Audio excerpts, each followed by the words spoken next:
Valeria, señor. No, aún no tenemos Valeria.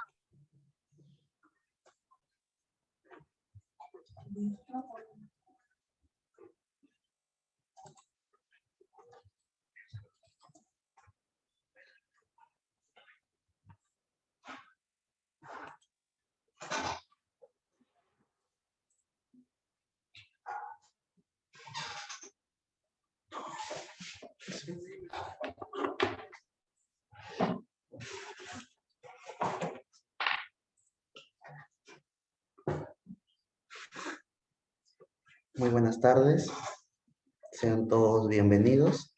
En breves momentos, en breves minutos damos inicio a este webinar. Todavía un minuto mientras los demás compañeros aún se siguen uniendo. Muchas gracias.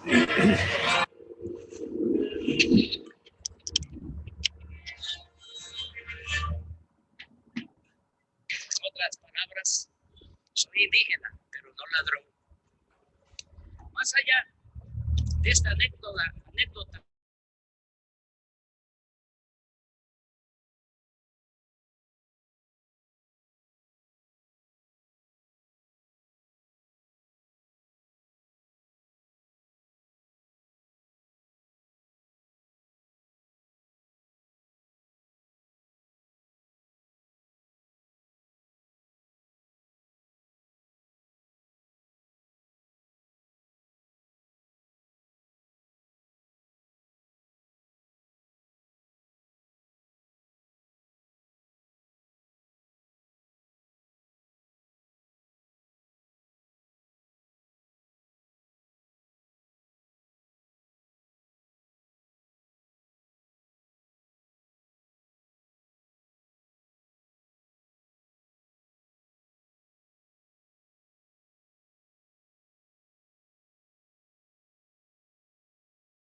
Muy buenas tardes con todos. Sean bienvenidos nuevamente a esta charla que lleva por nombre Aplicaciones de la biotecnología molecular en la caracterización de hormonas asociadas a la reproducción de peces. Capacitación que se encuentra dentro del proyecto Transferencia Tecnológica en Biotecnología Molecular y Potenciamiento de Capacidades orientadas a la actividad productiva piscícola de tilapia en la macrorregión norte. Proyecto desarrollado entre la Alianza Estratégica de las empresas Inca Biotech, la Sociedad Nacional de Acuicultura SNA y Genética. Todo esto en el marco del Programa Nacional de Innovación en Pesca y Acuicultura, cofinanciado por el Banco Mundial. El día de hoy nos acompaña el maestro en ciencias Jorge Luis Aguilar Zabaleta, cuya especialización está orientada a la reproducción de peces y el uso de hormonas. A continuación lo dejo con el expositor. Debo resaltarles que cualquier consulta que ustedes tengan pueden dejarlas en el chat, las cuales serán resueltas al final de la capacitación.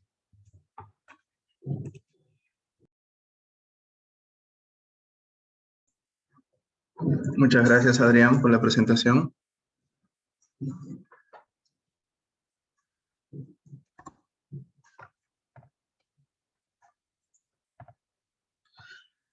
Bien, buenas tardes con todos. Como ya dijo mi compañero, hoy la capacitación se titula Aplicaciones de la biotecnología molecular en la caracterización de hormonas asociadas a la reproducción en peces.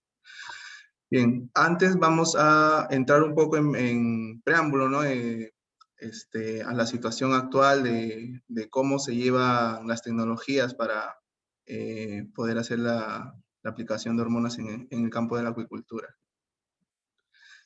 Bien, en primer lugar, los peces son el grupo más diverso de vertebrados que, bueno, a la fecha, con un total de 30.000 especies identificadas aproximadamente, en el cual el 50% de todas estas son especies conocidas.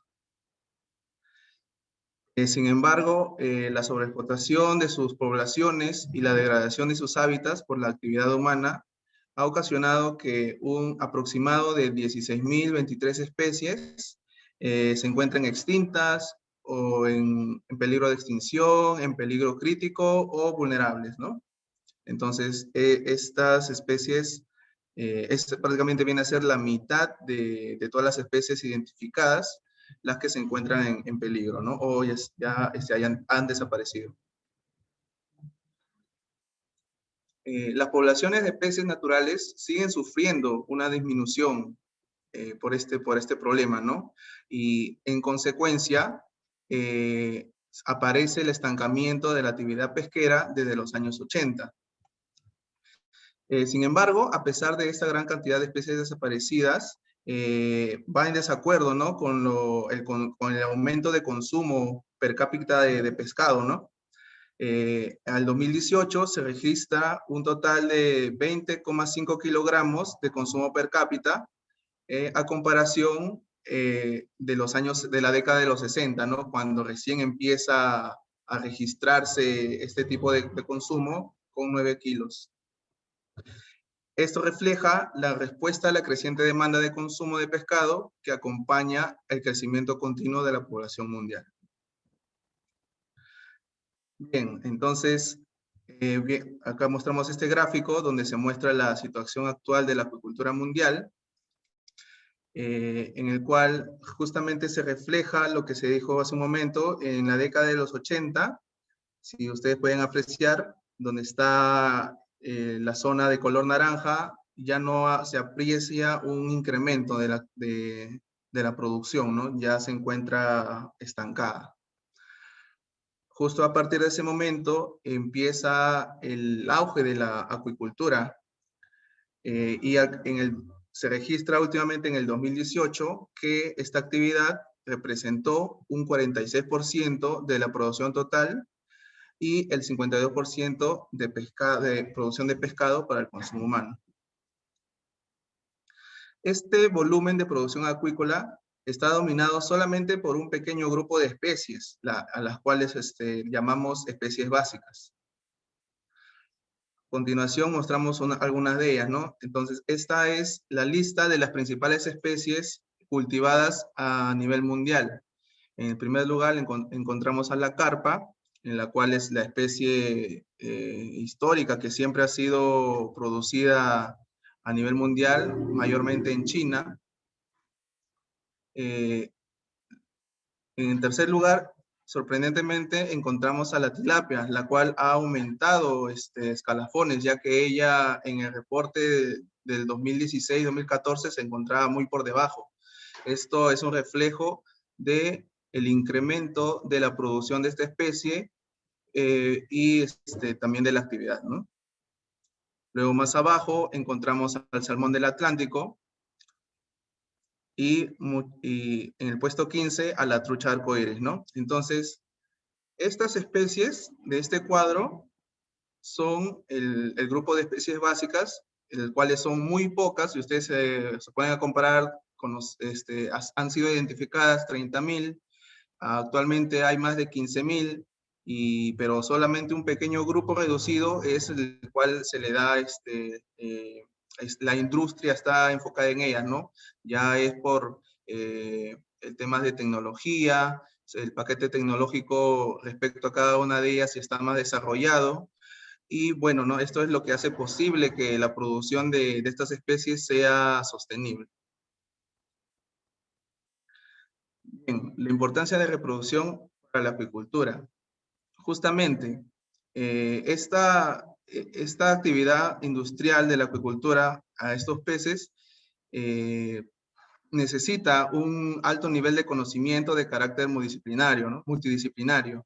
En el cual hay 5 tópicos que son los más importantes, que son la reproducción, la alimentación, la nutrición, la patología y la genética. Entonces, el tópico de la reproducción es muy importante, ya que si no hay un control de la especie de interés a la cual se quiera producir, no va a funcionar, ¿no? Entonces, justamente este tema de la reproducción es el cuello de botella para hacer el ingreso de una nueva especie a la industria de la acuicultura. Bien, primero tenemos que conocer los diferentes tipos de reproducción que tienen los peces. Los peces tienen una amplia gama de tipos de reproducción. ¿Cómo se llama? Todos los tipos de reproducción conocidas las tienen los peces, ¿no? Ya sea gonocorismo, hermafroditismo y unisexualidad. Entonces, estos tipos de reproducción que se ven en todas las especies, los peces, las tienen todas ellas. Entonces, en el primer grupo de tipo de reproducción tenemos al gonocorismo, el cual más del 90% de las especies pertenecen a ese grupo, ¿no? Entonces, el gonocorismo, su característica principal es que tiene ambos sexos, ¿no? Los grupos tienen ambos sexos, machos y hembras. Entonces, en este grupo hay 2 subtipos, ¿no? El subtipo diferenciado, en el cual las características morfológicas de ambos sexos se notan a simple vista. Y el indiferenciado, en el cual no es tan sencillo identificar o diferenciar entre machos y hembras dentro de la misma especie, ¿no? Entonces, acá hay unos ejemplos. El hermafroditismo es aquellas especies que tienen el potencial de ser machos o ser hembras. Dentro de este grupo tenemos un subtipo secuencial que puede ser protrándrico, proterogíneo o bidireccional. En los proterándicos se caracterizan porque ellos al nacer nacen como machos. Nacen como machos, pero cuando llegan a la madurez y pueden cambiarse pueden revertirse a hembras, ¿no? En los proterogenios sucede lo mismo, pero son las especies que nacen como hembras, pero en posteriores eventos de desove pueden volverse machos. Y los bidireccionales son aquellos que pueden ser machos o hembras al mismo tiempo. Los unisexuales. Los unisexuales son aquellos que solamente poseen un solo sexo. Todas las especies poseen un solo sexo, ¿no? Entonces, en los subtipos tenemos los ginogénesis, la ginogénesis, los cuales todos los individuos de una sola especie son hembras, y para su reproducción lo único que necesitan es el estímulo de un macho para poder hacer la fecundación, ¿no? Entonces, al momento de la fecundación, simplemente la hembra desova, el macho de otra especie muy cercana estimula al ovocito, al óvulo maduro, para que ésta pueda fecundarse, ¿no? Y la hibridogénesis son especies a las cuales estas son de una misma especie, pero para su reproducción necesitan el estímulo de otra especie también, pero el producto o sea, la camada, por así decirlo, que sale a base de esta reproducción es híbrida.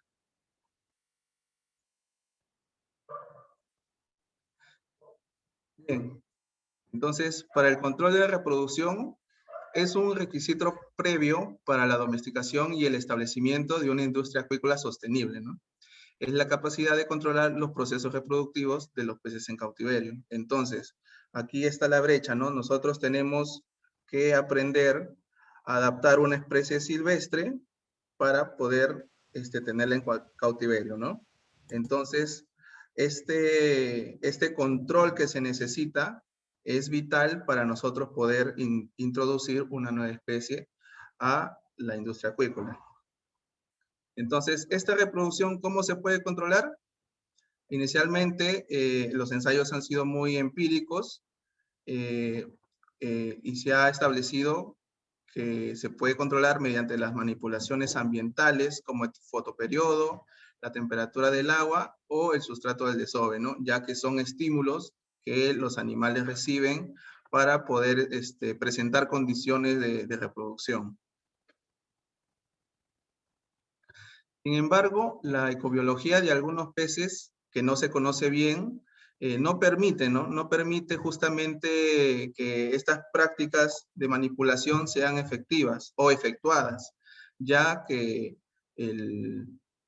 estos peces son muy difíciles de controlar justamente por su comportamiento, ¿no? Entonces hay peces que realicen migraciones muy lejos de desove, por ejemplo como el atún. El atún hace una migración prácticamente interoceánica para desovar y para alimentarse, la cual hace imposible, ¿no? que esta industria aún tenga el ciclo reproductivo completo, ¿no? Lo que se hace ahorita con el atún, por ejemplo, es simplemente capturarlos en un estado de juveniles para hacerlos engordar en alta mar y ahí hacer la producción. Otros casos son peces de ríos en los cuales realizan la migración para hacer el desove y emular esa condición a ellos es o imposible o muy costosa, ¿no? Que no hace rentable justamente la actividad. Otros factores también que influyen en la reproducción. Entonces, la disponibilidad de alimento, ¿no? Justamente es fundamental.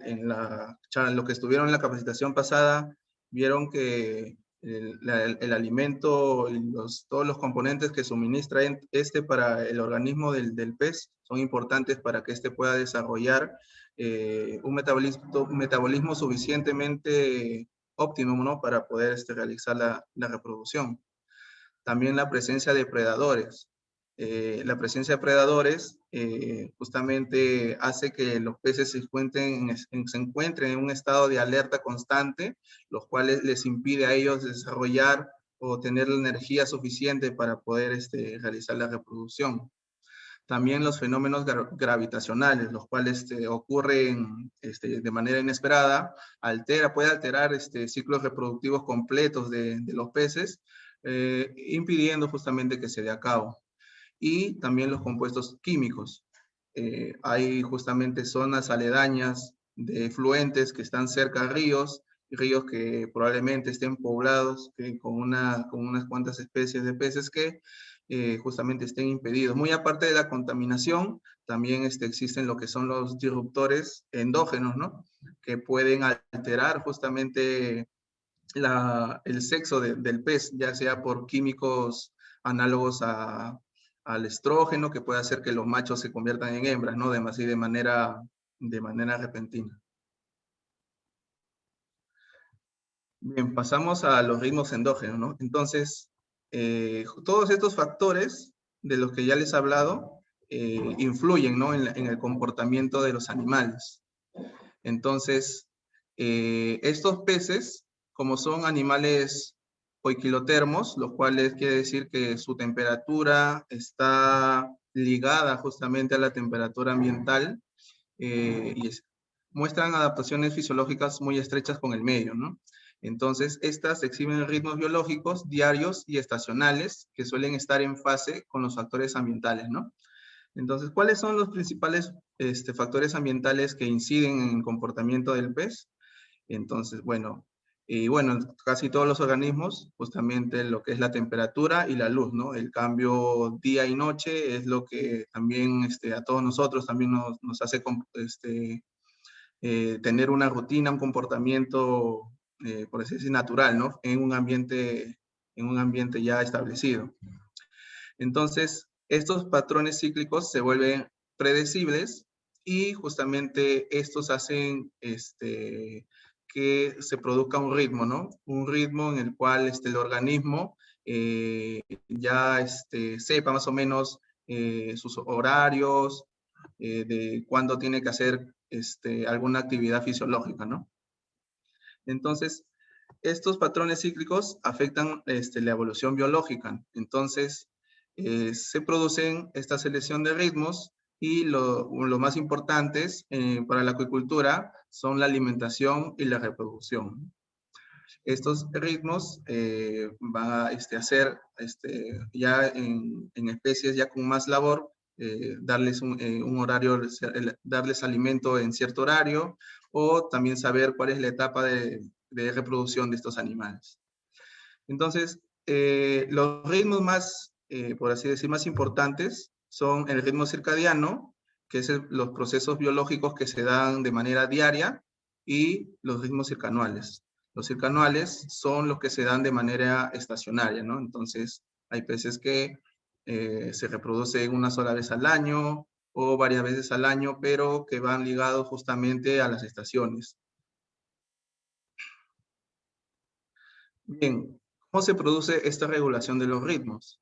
Entonces, todos los vertebrados poseemos lo que es la glándula pineal. Esta glándula pineal prácticamente es el principal órgano que interactúa con las interacciones ambientales, ¿no? Entonces, las variaciones cíclicas de los factores ambientales van a ser detectadas por la retina y el cerebro de los peces. Sabemos que los peces no tienen párpados y ellos reciben la luz directamente.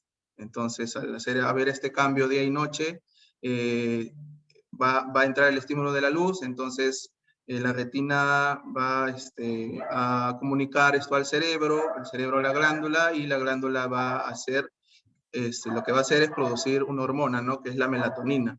Entonces, esta melatonina es el principal regulador que permite la sincronización de los ritmos diarios, ¿no? Y estacionarios de los peces y también de todos los vertebrados, incluso nosotros. Nosotros, ya a una cierta hora también de la noche, nosotros la melatonina lo que produce es sueño, ya nos dice a qué hora nosotros tenemos que acostarnos, igual pasa también con los animales.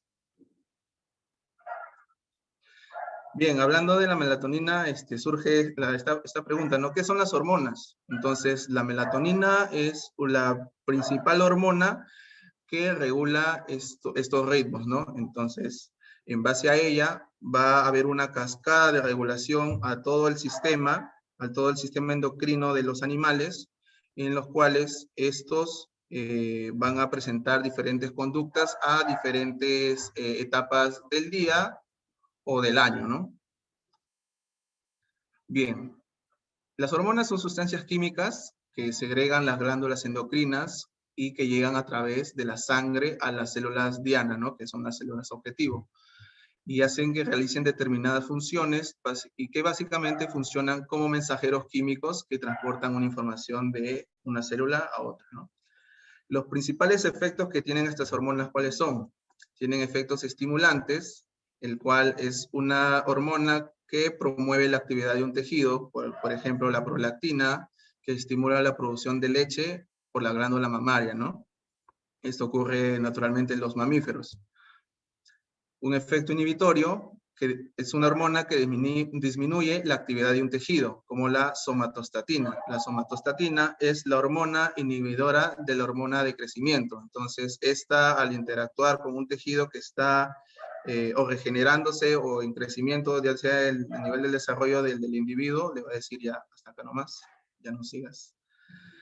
Nivel trópico. El nivel trópico, el efecto trópico es una hormona que se comunica con otra glándula que va a producir otra hormona. Entonces, por eso se dice que es un efecto trópico, ¿no? Por ejemplo, la tirotropina, que actúa sobre la tiroides, ¿no? Para producir otras hormonas. El efecto antagonista, que son hormonas que tienen efectos opuestos, ¿no? Como la insulina y el glucagón. Sabemos que la insulina es secretada por células pancreáticas, que hacen que disminuya la producción de glucosa, y el glucagón hace todo lo contrario, ¿no? Estimula la producción de la glucosa. También hay efectos sinergistas, en el cual son hormonas que tienen un mismo fin, que pueden actuar de manera separada, pero estando juntas pueden estimular aún más el efecto que se desea, ¿no? Los tipos de comunicación. Entonces, hay diferentes tipos de comunicación en los cuales una célula secreta la hormona y esta hormona tiene que viajar o, bueno, conducirse a su destino, ¿no? Que es otra célula.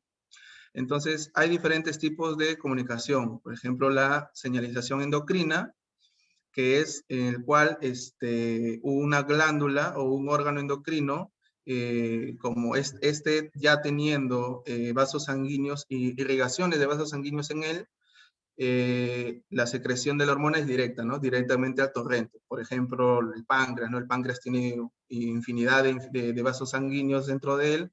Entonces, cuando ésta necesita producir, por ejemplo, la insulina, se va justamente a la hormona, la insulina va a ir directamente a los vasos sanguíneos, y todo va por el sistema circulatorio hasta su célula destino, ¿no?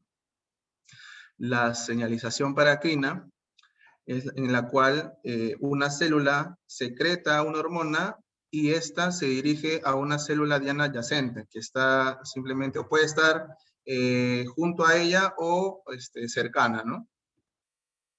La señalización autocrina es cuando una célula produce una hormona para señalizar alguna otra reacción dentro de ella misma. Y la señalización neuroendocrina es, bueno, en este caso es una célula neurosecretora, son neuronas que secretan la hormona, y esta también viaja a su célula objetivo, ¿no? Entonces, tenemos todo este conjunto de órganos y tejidos son denominado el sistema endocrino, ¿no? Entonces, el sistema endocrino se va a componer de todas las glándulas, tejidos que produzcan hormonas dentro del organismo. Entonces, acá hay algunos ejemplos de glándulas y de hormonas que produce, por ejemplo, el pez, y los órganos objetivos y su efecto, ¿no? Por ejemplo, tenemos la hipófisis, que produce las hormonas prolactina, la hormona del crecimiento, la hormona estimulante de la tiroides, o la hormona liberadora de la gonadotropina, ¿no? Y así, tenemos varias de ellas, ¿no? También el por ejemplo, los peces carnívoros, varios de ellos tienen páncreas, entonces ellos producen lo que es insulina y glucagón también. Hay otro grupo de peces que no posee propiamente un páncreas, poseen unas estructuras que se llaman islotes, y estos islotes son los que producen justamente estas hormonas. También, por ejemplo, el tejido de cromafina, que se encuentra junto a la glándula adrenal de los peces, que los cuales producen la adrenalina y la noradrenalina, ¿no? Entonces, estas hormonas justamente se expresan más, más en ellas cuando tienen una reacción de pelea o huida, ¿no? Entonces, cuando los peces reaccionan muy rápido cuando nosotros queremos manipularlos, y justamente estas hormonas se expresan en ese momento. También tenemos en las gónadas, que en las gónadas también se expresan se secretan los andrógenos y estrógenos, ¿no? Entonces, estas hormonas van a ser las que den las características sexuales a los peces, ¿no? Nosotros nos vamos a centrar en lo que es el eje reproductivo en peces. Entonces, este eje reproductivo va a constar de la siguiente manera. Nosotros ya hemos hablado de los factores ambientales que interactúan justamente en la glándula pineal que se encuentra en el cerebro. Entonces, este cerebro, al ser activo, por así decir, ya activado o estimulado con estos factores, ya van a tener una conducta, ya va a tener una conducta, ¿no? Entonces, va a tener una conducta cíclica al momento de cuando ya sea el momento de la reproducción. Entonces, el eje va a ser el siguiente, ¿no? Tenemos el cerebro, esta va a mandar información en forma de hormonas a la hipófisis, y la hipófisis, de la misma manera, va a mandar hormonas a las gónadas. Entonces, esta cascada de información hormonal va a ir de esta manera, la cual va a estimular a las gónadas a producir también otras hormonas para que se produzca la gametogénesis, que es la producción o bien de ovocitos o de espermatocitos, ¿no? Que terminan siendo las ovas de los peces ya maduras y el esperma también, ¿no? El esperma de los peces maduros. Presionando el tubo para poder... Por favor, si pueden silenciar los micros.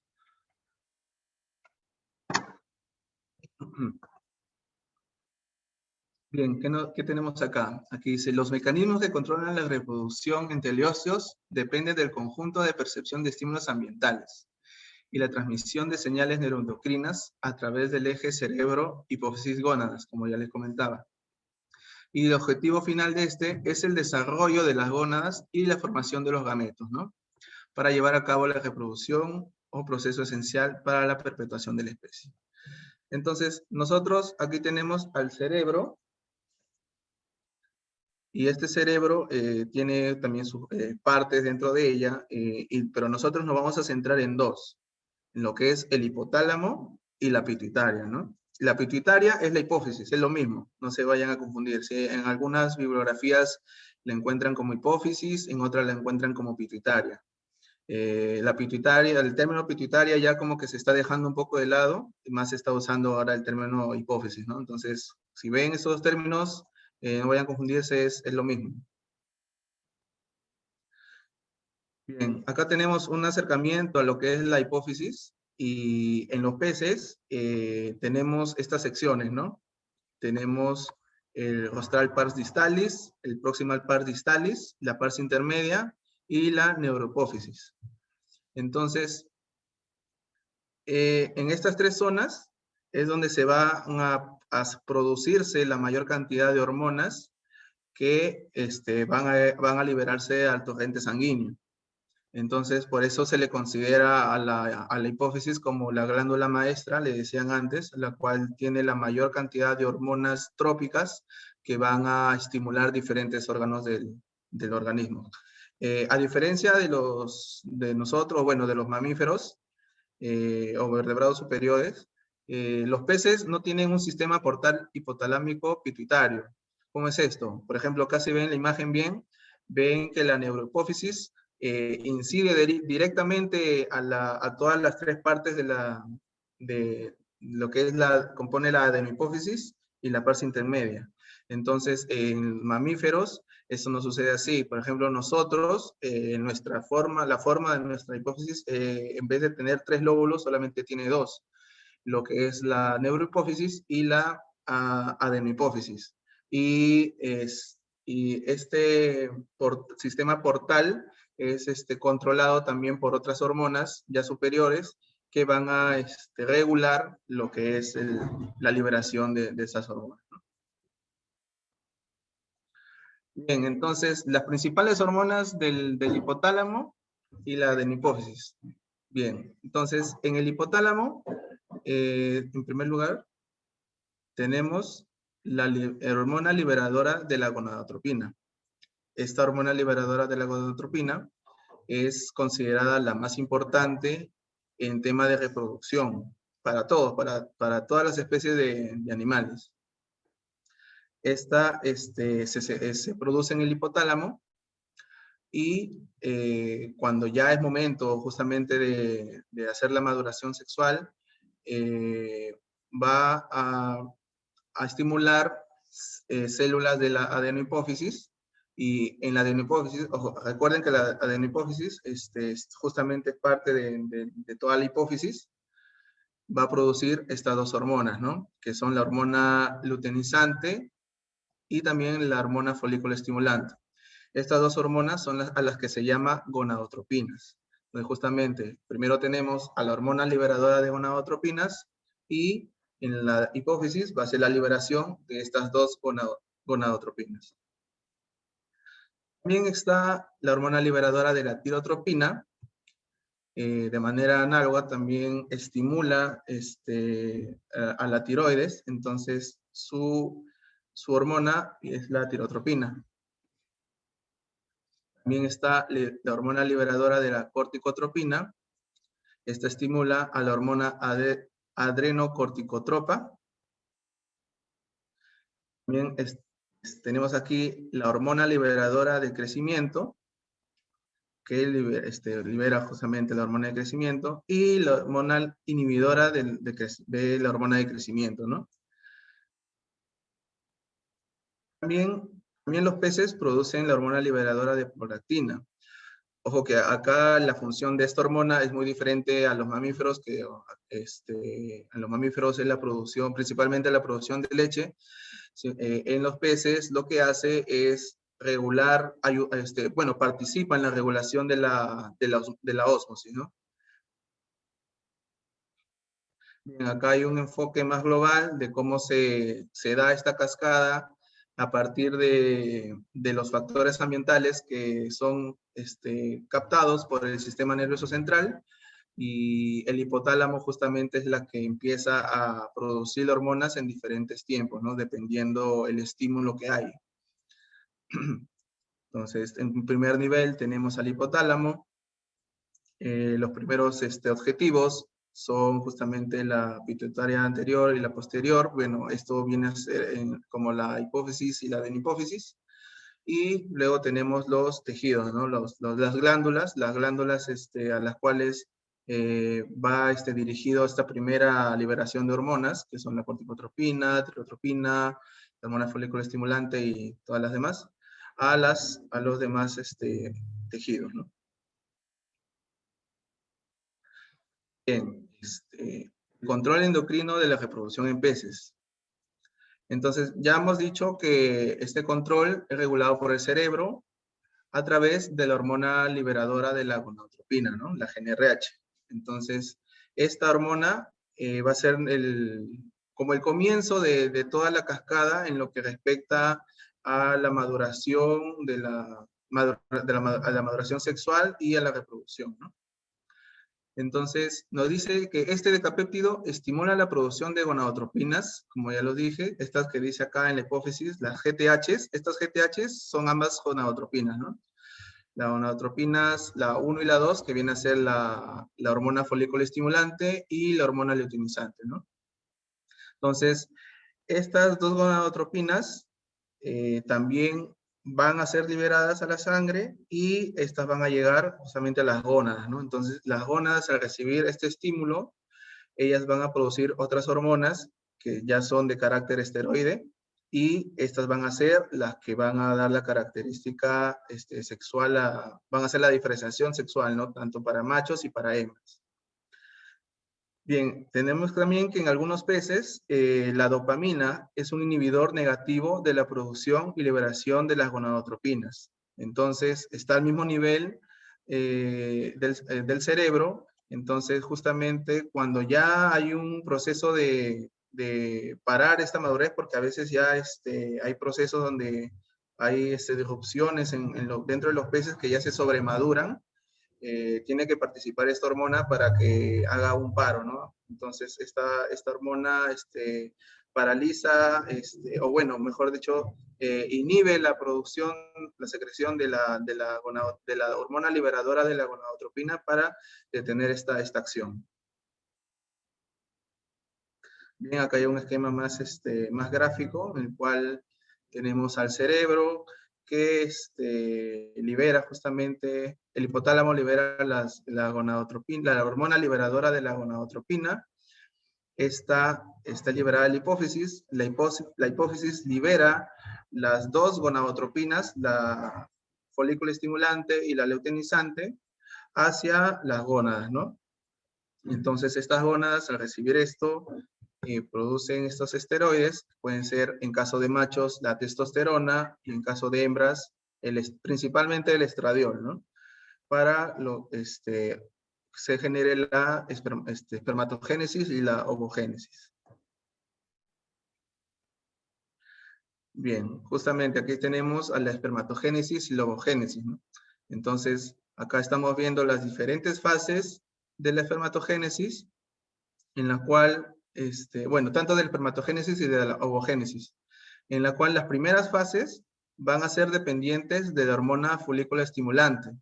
Estas dos hormonas no es que se secreten al mismo tiempo, ¿no?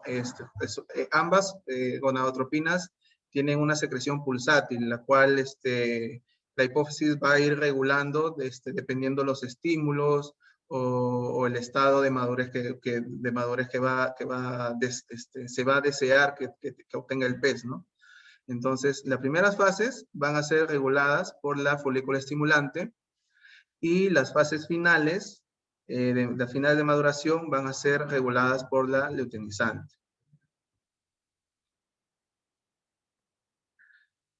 Bien, acá algunas características de qué es lo que pasa durante la vitelogénesis y durante la espermatogénesis. Recordar que la vitelogénesis es un punto crítico de la ovogénesis, en el cual se produce prácticamente la mayoría de intercambios hormonales dentro de lo que va a ser el óvulo o las ovas para llegar a la madurez, ¿no? Entonces, en la vitelogénesis, por ejemplo, la folículo estimulante y la luteinizante van a estimular la producción de testosterona en las células de la teca. Entonces, acá, bueno, la testosterona y el estradiol, ya sabemos que son hormonas de carácter masculino y femenino. Sin embargo, estas se encuentran igual en ambos organismos. Lo que varía es la concentración. Luego, la aromatización de la teca en estradiol, ¿no? Esta se va a dar en la célula granulosa del folículo ovárico. Entonces, esto va a provocar que haya un aumento del estradiol, y entonces ese estradiol va a desencadenar la producción de la vitelogenina. Esta vitelogenina va a ser la encargada de transportar todos los nutrientes necesarios al ovocito, ¿no? Entonces, y al final de la vitelogénesis, el incremento de la luteinizante que es más, su expresión es dada a mayor nivel a etapas finales de la maduración, va a aumentar lo que es el nivel plasmático del esteroide, ¿no? Inductor de la maduración, en este caso de la hembra del estradiol, que actúa sobre la membrana del ovocito para inducir a la maduración final. En la espermatogénesis, de manera análoga, también la folículo estimulante y la hormona luteinizante actúan para producir andrógenos en el testículo, ¿no? A los niveles de las células de Leydig. Estas células prácticamente son las que aquí se va a producir la producción de la ketotestosterona, que viene a ser un andrógeno, ¿no? La testosterona es un precursor de la 11-ketosterona, ¿no? Entonces, en la ruta metabólica, la testosterona se va a expresar mucho antes que la ketosterona, que es la etapa final, que en peces es funcional para la maduración sexual. Bien, y al momento del incremento de la hormona luteinizante, va a haber un aumento de la esteroidogénesis testicular y el nivel plasmático del inductor, ¿no? Que va a ser la ketotestosterona. Entonces, ¿esto qué va a hacer? Va a aumentar la cantidad de semen y la movilidad del espermatozoide en el ascenso con un ascenso de pH del plasma seminal. Acá tenemos una gráfica de cómo se produce estas interacciones en la vitelogénesis. Entonces, tenemos aquí en primer lugar justamente, bueno, la hipófisis o la pituitaria, la cual va a secretar a la gonadotropina a las células de la teca. Entonces, esta gonadotropina, en el primer lugar, es la folícula estimulante, la que justamente se expresa en mayores niveles al inicio de la maduración, va a interactuar con las células de la teca. Las células de la teca van al recibir ese estímulo, van a secretar testosterona. Esta testosterona va a ir dirigida a la célula adyacente, a la cual ven ahí estas naranjas, que son las células de granulosa. Estas células de granulosa, al recibir la testosterona, van a producir estradiol. Entonces, aquí va a ocurrir ese cambio, ¿no? La testosterona es un andrógeno, es una hormona de carácter masculino. Y en la granulosa va a ocurrir esa aromatización, en la cual por la enzima aromatasa va a convertirse en estradiol. Al ser ya estradiol, este estradiol va al torrente sanguíneo y llega al hígado. En el hígado se produce lo que es la vitelogenina. La vitelogenina justamente es una hormona transportadora que va a transportar todos los nutrientes, toda la materia que necesita el ovocito para madurar, ¿no? Entonces, esta vitelogenina vuelve nuevamente al ovocito, y aquí este es lo que se llama el proceso de la vitelogénesis, ¿no? Entonces, al momento de la maduración, si ven bien, estas células de teca y granulosa forman lo que es el folículo ovárico. Este folículo ovárico justamente se desarrolla en esta etapa hasta que se madure, ¿no? El ovocito. Ya cuando el ovocito se madura, este folículo ovárico desaparece y ya queda solamente el ovocito. Bien, ahora para la espermatogénesis tenemos de manera similar. Tenemos que la hormona folículo estimulante, esta gonadotropina, incide en las células de Leydig y en las células de Sertoli. Estas células de Leydig vienen a ser similar a las células de la teca, en la cual esta va a producir justamente su propia hormona, que es la 11-ketosterona, que es la hormona andrógeno. Esta va a ir a las células de Sertoli, y estas células de Sertoli va a secretar otro tipo de componentes, ¿no? Otro tipo de componentes para que se produzca lo que es la producción del esperma, ¿no? Entonces, justamente va por diferentes etapas, va desde la renovación de las espermatogonias a la proliferación espermatogonial.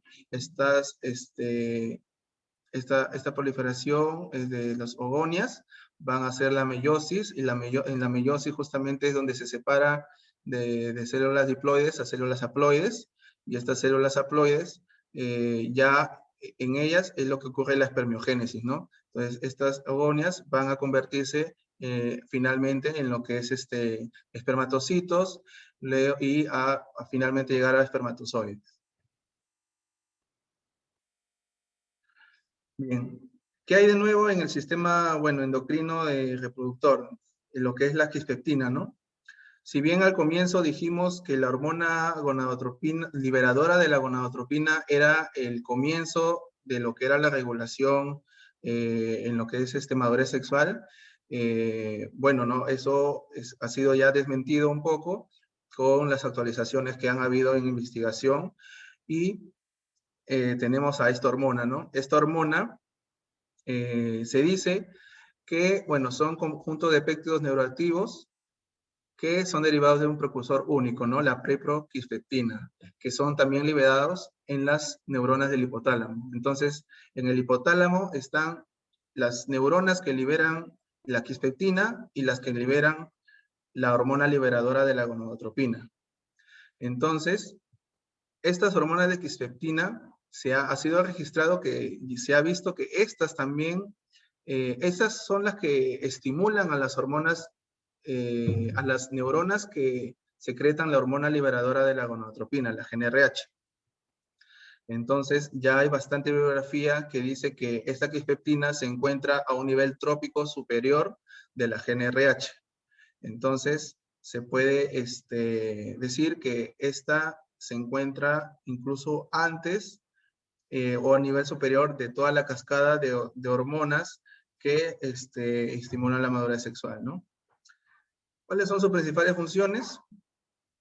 La diferenciación sexual ya a nivel de cerebro, la estimulación de las neuronas de la GnRH, indirectamente el control de la secreción de las gonadotropinas, también la mediación de los efectos retroalimentadores positivos de los estrógenos. ¿Esto qué es? Nosotros, cuando ya llegamos al nivel final y las gónadas producen su propia hormona, ya sea la testosterona o el estradiol, estos ya cuando alcanzan un nivel muy alto, por así decirlo, en la sangre, tienen que mandar una señalización hacia el cerebro para que se detenga toda la cascada y digan, ya para que ya no se siga produciendo la hormona, ¿no? Porque ya si no va a haber una saturación de esa hormona y puede, este exceso ocasiona disfunciones. Y el control ambiental de la reproducción, ¿no? Se dice también que la quispeptina está al nivel, justamente como ya vimos, la glándula pineal produce la melatonina. Esta melatonina prácticamente se veía que regulaba todas las señalizaciones hormonales para que hagan estas cascadas a los diferentes órganos, pero se ve que la quispeptina está entre la melatonina y la GnRH, ¿no? Entonces, en esa vía se encuentra más o menos la quispeptina. Bien, vamos a hablar un poco de las terapias hormonales que se utilizan en el control, ¿no? Para el control artificial de la madurez. Entonces, ya hemos hablado de lo importante que es el control de la reproducción de los peces para poder hacer que estas se produzcan de manera, de manera inducida. Entonces, ¿cuáles son los objetivos de la terapia, no?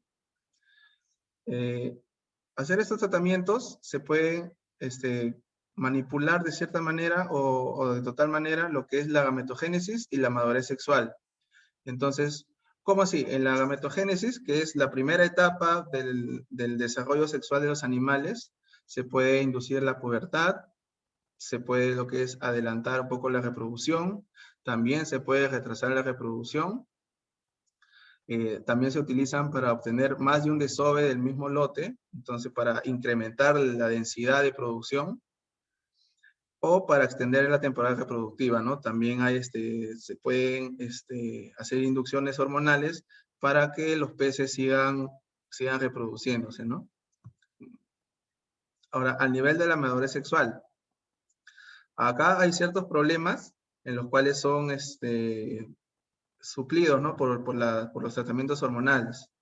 Por ejemplo, la espermiación ocurre, por ejemplo, ya hay un nivel que el pez ya maduró sexualmente, pero no ocurre el desove, ¿no? No ocurre el desove porque justamente no hay estos estímulos ambientales o, bueno, ¿no? También puede ser porque como están todos peces hacinados, no, no hay una correcta estimulación hormonal, ¿no?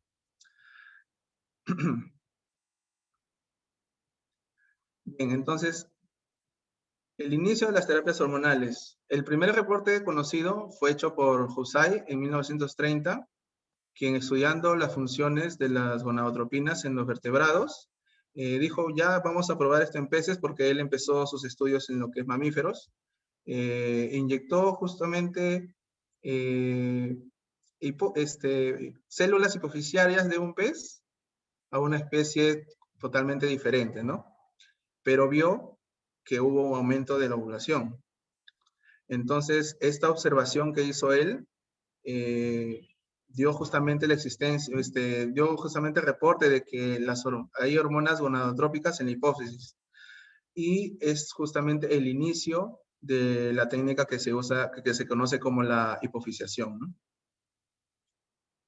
Entonces, ¿qué es la hipofisiación? Ya muchos de ustedes, me imagino que ya habrán hablado de esta técnica, es una de las más conocidas.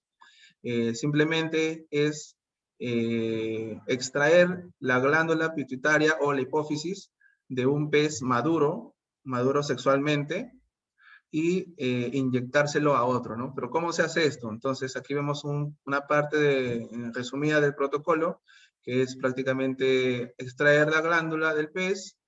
La glándula pituitaria se tiene que almacenar, se tiene que disecar para que ésta pueda ser inyectada en una solución, ¿no? Esta solución fácilmente puede ser suero fisiológico, y hay bastantes reportes que usan exitosamente esta técnica. Incluso ya acá en Perú también, ya hace poco el YAP ha logrado establecer este protocolo en lo que es paiche, ¿no? Ha extraído hipófisis de paiches maduros, ha hecho un protocolo de disección, de secado, y los ha suministrado a los paiches para aumentar lo que es la madurez sexual.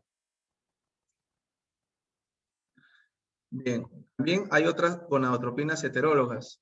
Entonces, estas gonadotropinas surgen por los problemas que presentaba la técnica anterior.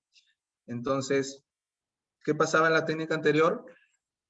Como simplemente era extraer la gónada, la hipófisis de un pez maduro, trasladárselo a otro, esto no había un control de asepsia, o no había una discriminación de qué hormonas había ahí, ¿no? Ya que en la glándula hipófisis ya hemos visto que están todas las hormonas que producen cambios en el sistema endocrino, y esto también podía alterar lo que es la reproducción al pez se le suministraba. Entonces, se empezó haciendo o tratando de recuperar las gonadotropinas puras para poder suministrarlas a diferentes peces, ¿no? Entonces, en primer lugar tenemos las gonadotropinas exógenas, que son las primeras preparaciones comerciales, que fueron de salmón y de carpa. Entonces, hasta ahora estos productos se siguen comercializando para inducir a especies cercanas, ¿no? Entonces, ¿cuáles son el problema que tienen estas gonadotropinas? Estas gonadotropinas, al ser tan específicas, solamente estimulan la reproducción o la madurez de especies cercanas, ¿no? No se puede extrapolar a todas las especies que se puedan producir. También se hizo ensayos con la gonadotropina colónica humana, ¿no? Entonces, los peces no tienen esta gonadotropina que prácticamente la tenemos nosotros, bueno, y los demás mamíferos también, que justamente lo producen las mujeres o las hembras, en caso de animales, al momento de gestación, ¿no? Entonces, justamente esta hormona tiene su estructura es muy similar a la hormona luteinizante, que es la LH. Esta hormona, su sitio activo es casi igual, y es por eso que se usa con éxito también en tratamientos en peces, ¿no? Bien, acá hay unos ejemplos de hormonas comerciales. Tenemos las hormonas que son homólogas a la gonadotropina corónica humana, y también tenemos una que es homóloga a la gonadotropina sérica de yegua, ¿no? Entonces también se han hecho ensayos con, con las gonadotropinas séricas de la yegua, en la cual de una yegua preñada se obtiene la orina, porque la orina justamente es donde se hace la recuperación de estas hormonas, igual para las mujeres embarazadas, y se purifican y se obtiene la hormona, ¿no? Ya ahora también hay otros métodos de purificación de esta hormona y también de obtención. Por ejemplo, ya se utiliza lo que es la ingeniería genética para producir estas hormonas de manera recombinante y para no tener que hacer el proceso de la purificación a base de orina. ¿Cuáles son sus ventajas? Actúan en las gónadas, su principio activo es la gonadotropina, obviamente. Es fácil de almacenar, eso también garantiza, nos ayuda a nosotros en reducir costos. Es de fácil adquisición y es de estandarización cualitativa, ¿no? Entonces, justamente, ya existen protocolos con diversas especies que utilizan estas hormonas. Ya si nosotros queremos utilizar en otras especies que no se han utilizado antes, tenemos que ensayar, ¿no? Obviamente, no es simplemente, como todos los peces son diferentes y tienen diferentes tipos de reproducción, no podemos simplemente, ya en un pez me funcionó con esta cantidad a un intervalo de tiempo tal, entonces lo voy a tratar igual. Puede ser que sí funcione, pero eso no lo garantiza. Las desventajas: tienen reacción inmune, ya que son compuestos de alto peso molecular. Hacer extraño al organismo, el organismo lo puede detectar como un posible patógeno o un efecto tóxico y lo inhibe, ¿no? Son de un poco costo elevado y, como ya le decía, su protocolo no está definido en varias especies. Bien. Ahora, hormonas liberadoras de la gonadotropina y análogos. Entonces, estos de acá son otro grupo de las moléculas, de hormonas, que estas son ya incapaces de inducir la respuesta inmune. Entonces, vimos el grupo anterior, prácticamente eran análogos de la proteína, de la hormona completa. Entonces, estas tenían esa desventaja, pero ya se han seguido haciendo más estudios para producir justamente solamente lo que es el sitio activo, ¿no? Entonces, acá nos dice son pequeñas moléculas decapéptidos. Estos decapéptidos prácticamente es el sitio activo de la hormona. Entonces, ya no me venden la hormona completa, sino lo que es el sitio activo, ¿no? Entonces, así como es tan pequeña la molécula de la hormona, esto al hacer al momento de la inducción ya no va a haber esa desventaja de que el organismo lo pueda percibir como un agente externo y pueda realizar su función. ¿Cuál es otra ventaja? También, debido a su capacidad de estimular la liberación de la hormona luteinizante endógena,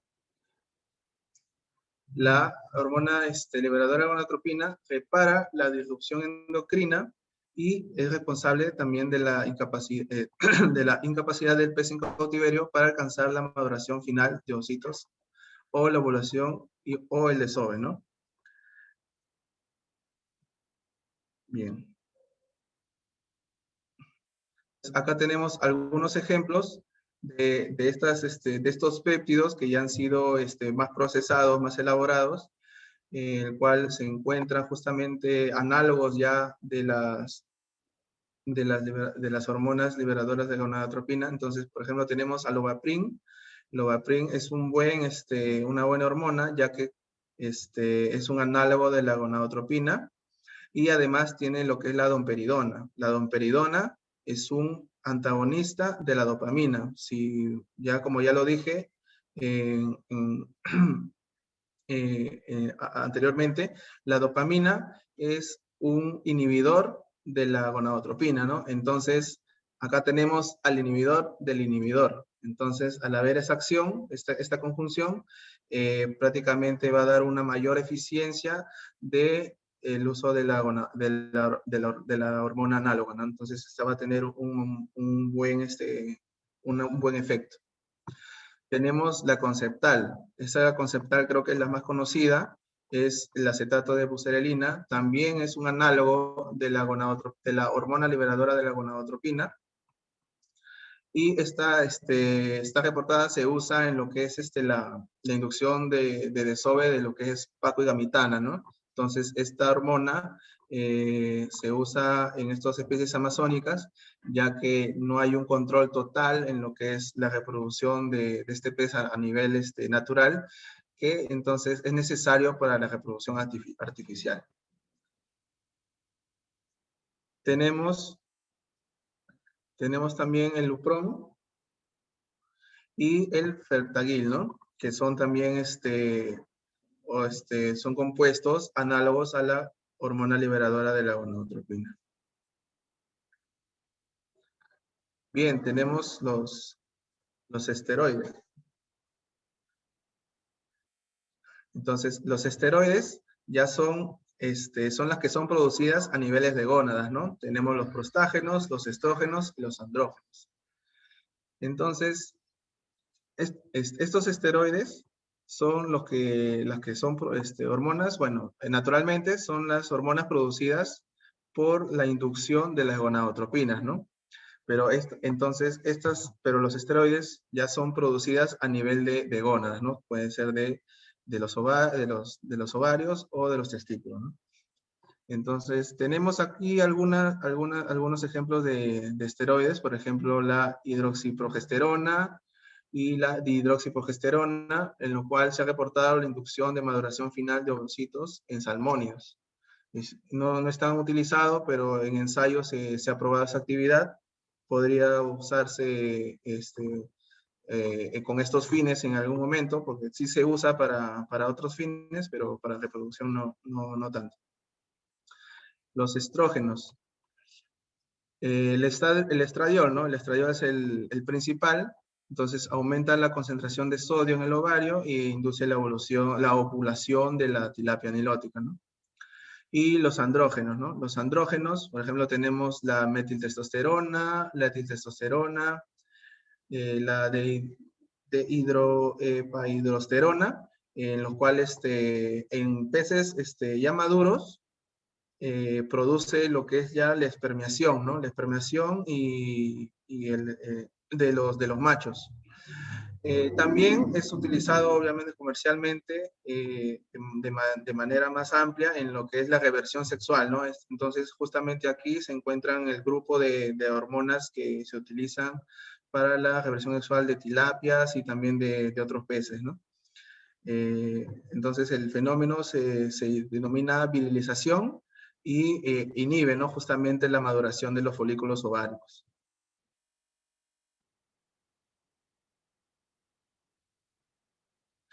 Bien, acá hay una imagen de la ruta de la esteroidogénesis de manera corta, en el cual podemos ver cuál es la ruta que tiene la producción tanto de andrógenos y de estrógenos, ¿no? Entonces vemos que el precursor principal de las hormonas esteroides es el colesterol.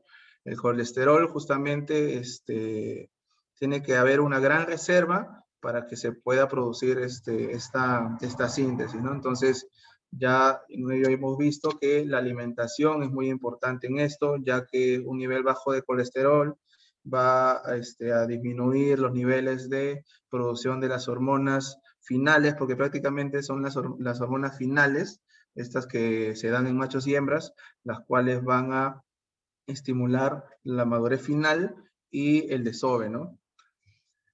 Vemos aquí, por ejemplo, los cuadros de color amarillo es los compuestos que tienen 21 carbonos. Ahí vemos los ovoides de color verde, son las enzimas que interactúan entre un compuesto a otro. Entonces, justamente aquí donde está la desmolasa, aquí no sé si la pueden ver, entre el cuadro de los carbonos 21 y el carbono 19, es donde ocurre aquí ya el primer cambio de hormona ya, de una pseudohormona, por así decirlo, ya de carácter sexual, ¿no? Entonces tenemos la androstenediona, en el cual esta va a ser la precursora ya de los andrógenos y de los estrógenos. Entonces, dependiendo los estímulos, dependiendo el metabolismo del animal, va a dirigirse o bien para la parte andrógena o para la parte estrógena, ¿no? Entonces, vemos hacia abajo, tenemos a la testosterona. La testosterona ya como un componente más fuerte de carácter andrógeno, o bien se va a dirigir a ser un andrógeno total en peces como es la 11-ketotestosterona, en el cual va a producir ya la maduración final, o puede revertirse y convertirse en un estrógeno, ¿no? Que es el estradiol, mediante la enzima aromatasa. Entonces, justamente, aquí se ve la importancia de esta enzima aromatasa, el cual va a ser el camino, ¿no? De la producción de estrógenos. Entonces, justamente las hormonas que se utilizan para la reversión sexual actúan en esta parte, ¿no? Entonces, como la metiltestosterona tiene características casi iguales a la testosterona, va a haber una mayor concentración de este tipo de hormonas. Entonces, al momento de nosotros suministrar este andrógeno a los peces, va a garantizar lo que es la reversión sexual, ¿no? Ya que los peces, por ejemplo en la tilapia, que es muy común, es la más conocida, a niveles cuando el pez recién se está desarrollando, cuando es una pequeña larva, antes de ser alevín, se le suministra con el alimento con esta hormona, y al tener una mayor cantidad de testosterona o metiltestosterona en su organismo, va a producir, se va a caracterizar como macho, ¿no? Entonces, justamente en este espacio es donde interactúa la hormona suministrada. Bien, entonces, ya hemos visto las principales hormonas que se utilizan, y entonces vamos a ver un poco de las técnicas de biología molecular que son utilizadas para la caracterización molecular de hormonas. Entonces, cada vez este campo molecular en lo que es caracterización de hormonas se está ampliando más debido al incremento de la actividad de la acuicultura, y obviamente por la industria que necesita ver alternativas, ¿no? Para disminuir costos o tener mayor eficiencia en lo que es la reproducción de peces, ¿no? Primero tenemos que conocer un poco cómo se producen o cómo se secretan estas hormonas. Entonces, principalmente las hormonas que son de carácter reproductivo, la hormona liberadora de gonadotropina, las gonadotropinas, tienen carácter proteico, ¿no? Entonces, las proteínas prácticamente son las moléculas funcionales que son producidas a partir desde el ADN, ¿no? La información genética. Entonces, nosotros, bueno, los peces en sus células tienen toda la información genética de todos los compuestos que puedan producir dentro de él. Entonces, justamente aquí es donde ocurre esto, ¿no? Un poquito para resumir cómo es la producción de la proteína, viene así, ¿no? En el núcleo de la célula tenemos lo que es el ADN, ¿no? Las moléculas de ADN. Estos se van a transcribir y van a codificar lo que es el ARN mensajero. Este ARN mensajero, el cual es esta línea de acá, la línea la línea marrón, va a salir al citoplasma, ya se podría considerar como un ARN mensajero maduro. Aquí está, ¿no? Salida de los ARN mensajeros. En este caso, el ejemplo está con la LB y la FSH, ¿no? Que son las gonadotropinas. Va hacia el citoplasma. Acá, este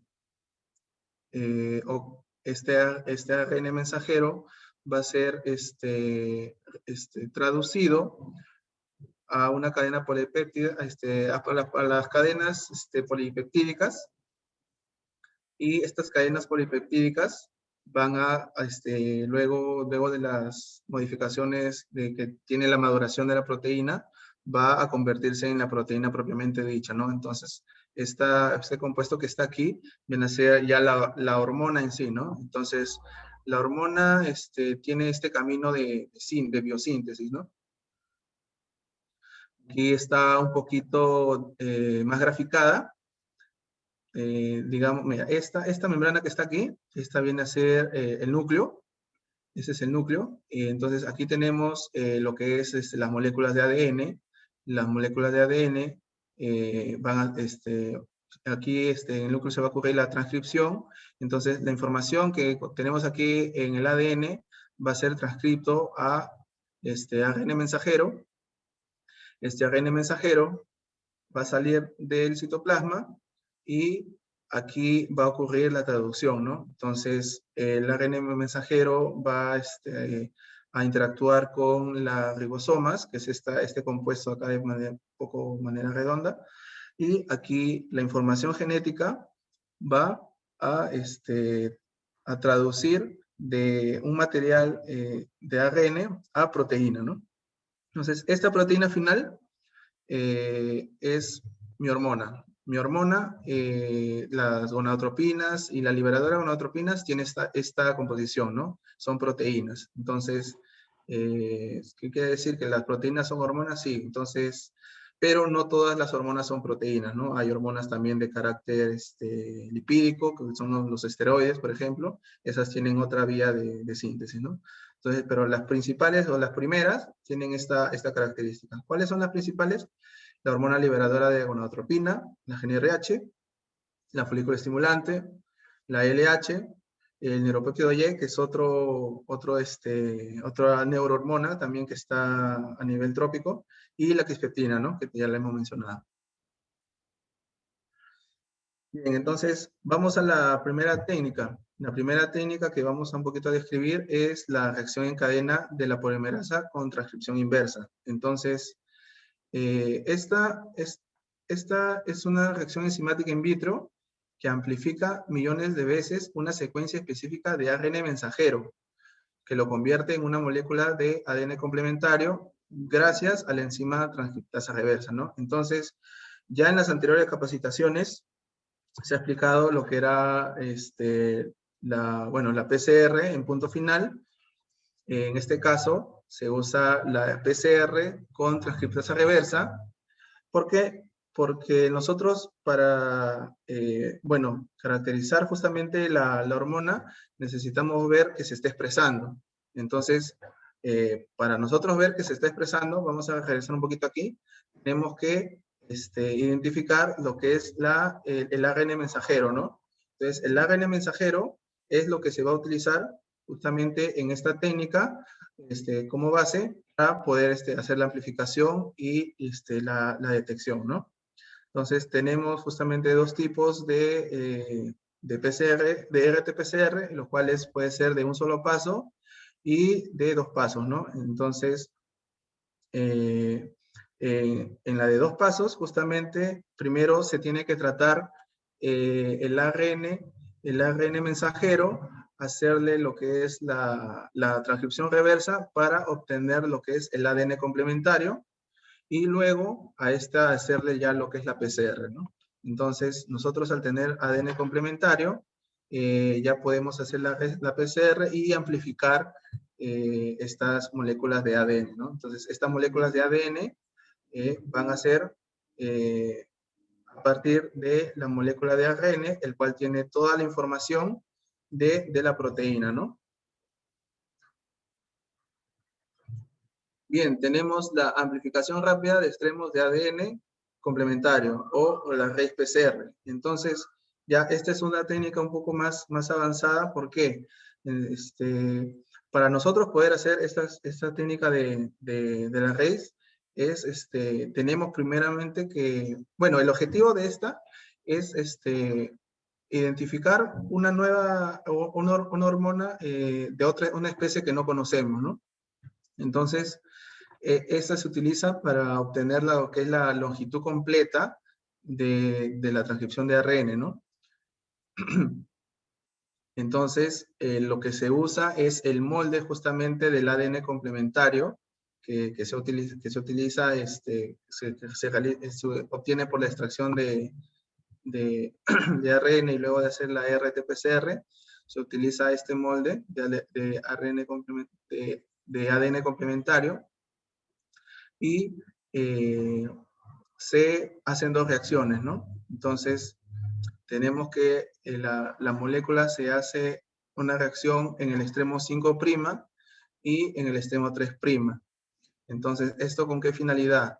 Nosotros vamos a buscar, justamente, como ya les decía, una hormona de una especie desconocida, pero usando la información de especies ya conocidas y que ya su molécula haya sido anteriormente caracterizada, ¿no? Entonces, usando esta técnica, nosotros podemos identificar y caracterizar una nueva hormona de otra especie, ¿no?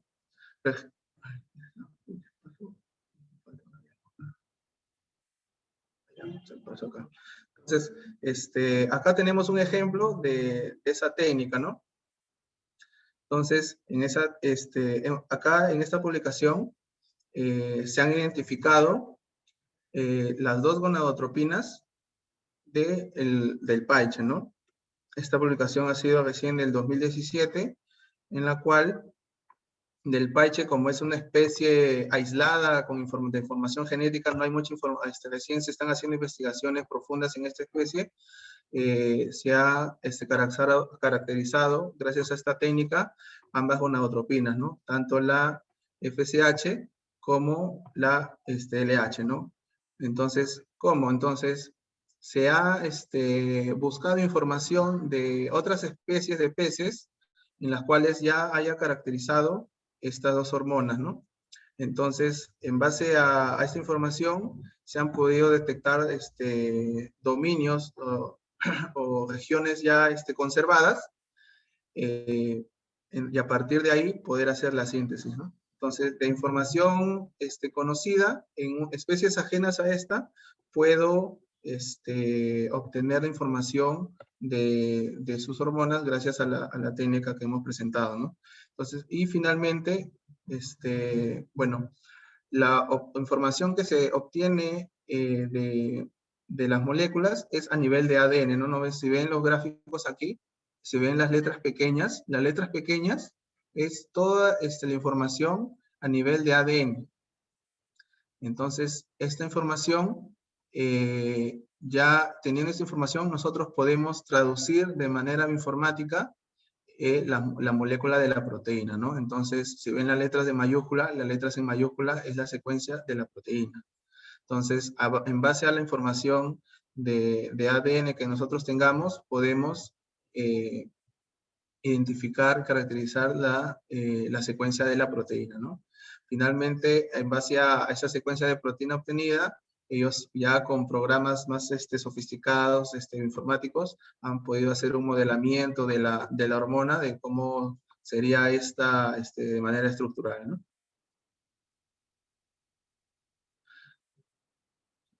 Ya.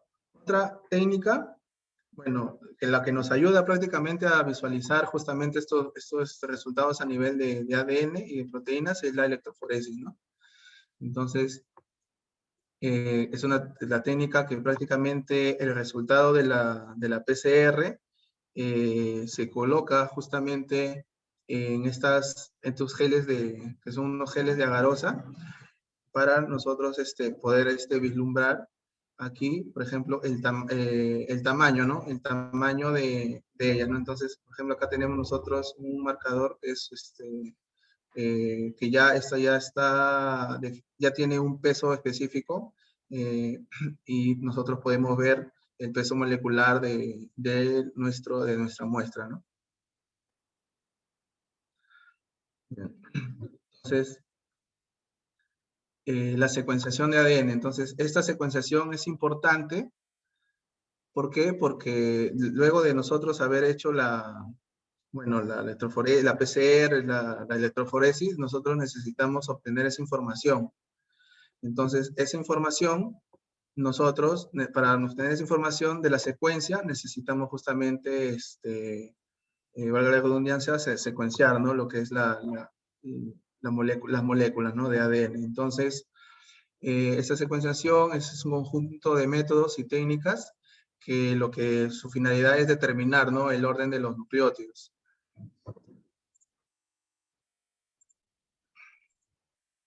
Ya, y así determinar la secuencia, ¿no? Entonces, esta información es útil para nosotros obtener finalmente el cromatograma que nosotros tenemos al final la secuencia de los nucleótidos de la muestra, ¿no?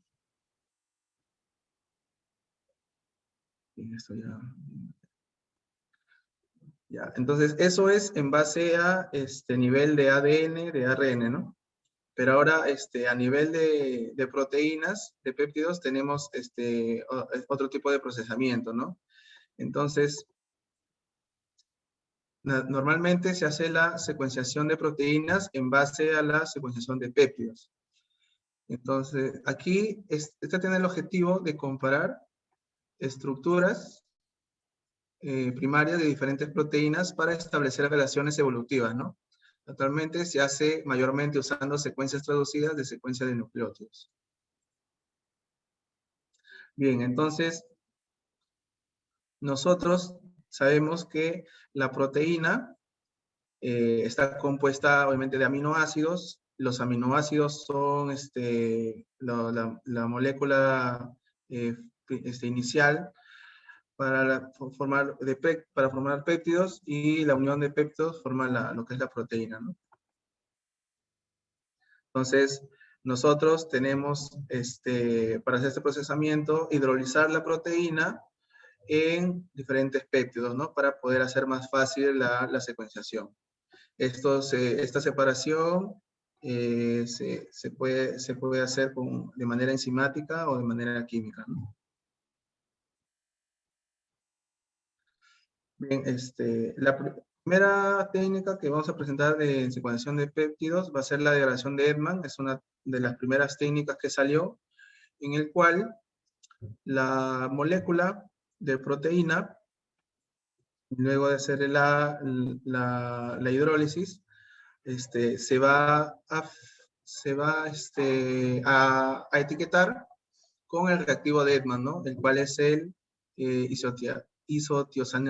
isotiocianato de fenilo, el cual se va a unir al grupo amino de la proteína, y cada vez que va pasando, es una reacción de paso a paso, va a haber una excreción ácida, ¿no? Entonces aquí lo que va a hacer es que este marcaje va a ayudar a determinar el orden.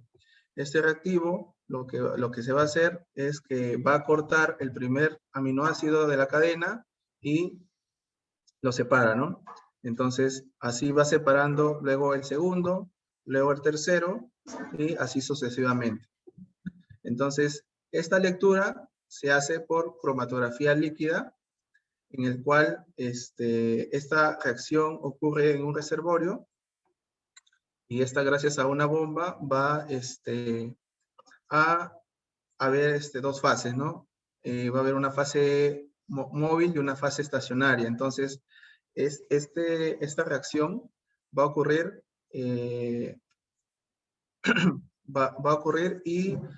cada vez que un aminoácido se va a ir separando de la cadena, va pasando por una columna y va a ser detectada, ¿no? Y va a ser detectada y va a ser registrada para nosotros poder obtener finalmente lo que es la cadena, ¿no? La cadena de aminoácidos que van a formar el péptido. Entonces, así se va a ir secuenciando la cadena de la proteína, ¿no? Entonces, esta técnica fue útil ya que gracias a esta, por primera vez se pudo determinar 3 formas de la GNRH en una especie, ¿no?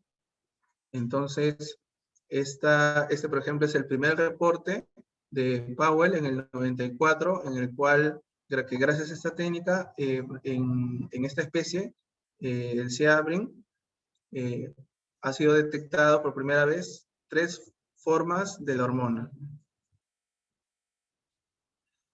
Bien, otras técnicas que son la espectrometría de masas.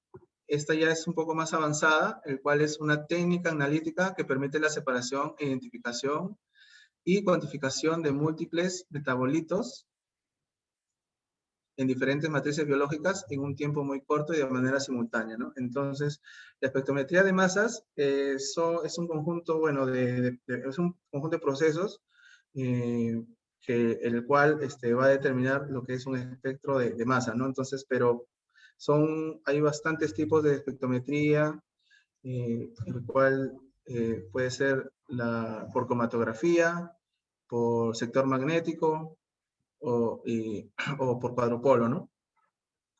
Entonces, pero el flujo común es el siguiente: la introducción de la muestra, siempre va a haber una fuente de ionización, ya que la espectrometría de masas lo que hace es darle una carga eléctrica a la molécula para poder ser analizada. Luego va a pasar por un analizador de masas, por un detector y por un procesador de datos. Finalmente, lo que nosotros obtenemos de esta técnica es un espectro de masas, ¿no? Esto de aquí es prácticamente, cuando nuestra muestra ha sido cargada, ionizada,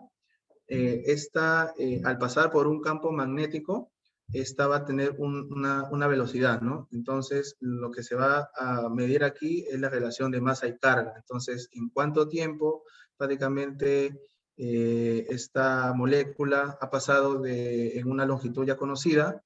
Entonces, aquí las moléculas de mayor peso van a pasar más lento que las que tienen menor peso, ¿no? Y se puede determinar el peso molecular de los fragmentos de la molécula. Bien, pero también tenemos la espectrometría de masas en tándem o espectrometría de doble masas. Entonces, aquí es justamente donde se puede secuenciar ya la proteína, ¿no? Ya que aquí en la espectrometría de masas nosotros podemos identificarla ya con pesos moleculares ya registrados. Entonces, simplemente podemos hacer una detección, identificación. Entonces, acá ya podemos caracterizar la molécula obteniendo su secuencia, ¿no? ¿Cómo? Entonces, esta espectrometría, básicamente el concepto es que 2 analizadores de masas vayan juntos. Entonces, aquí el primer analizador hace lo mismo que en el anterior caso, simplemente fracciona las...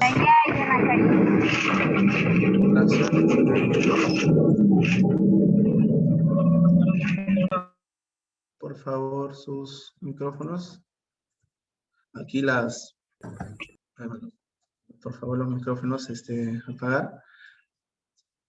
Bueno, aquí el primer analizador lo que va a hacer es detectar el peso molecular, va a hacer el fraccionamiento de las moléculas, pero no me va a dar la secuencia, ¿no? Entonces, gracias a un segundo analizador de masas, ya al tener nosotros fraccionada la molécula, podemos volverla a fraccionar ya a nivel de aminoácidos y como cada aminoácido también tiene su propio peso, va a ir pasando, así de un analizador a otro, va a ir pasando y esta va a ser detectada y va a determinar el peso. Entonces ya como los aminoácidos ya tienen pesos conocidos, va a ir determinando qué molécula es, ¿no?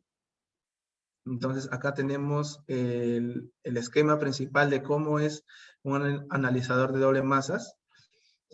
Y aquí tenemos ejemplos, ¿no? De cómo se puede unir dos tipos de espectrometría o de analizadores de masas para obtener este resultado, ¿no? Entonces, se puede unir técnica de cromatografía de gases con un espectrómetro, técnica de sector magnético por cuadrupolo, un cuadrupolo con un TOF, o también la cromatografía líquida puede ser unida a un espectrómetro, pero a medio tiene que haber una ionización por electrospray, ¿no?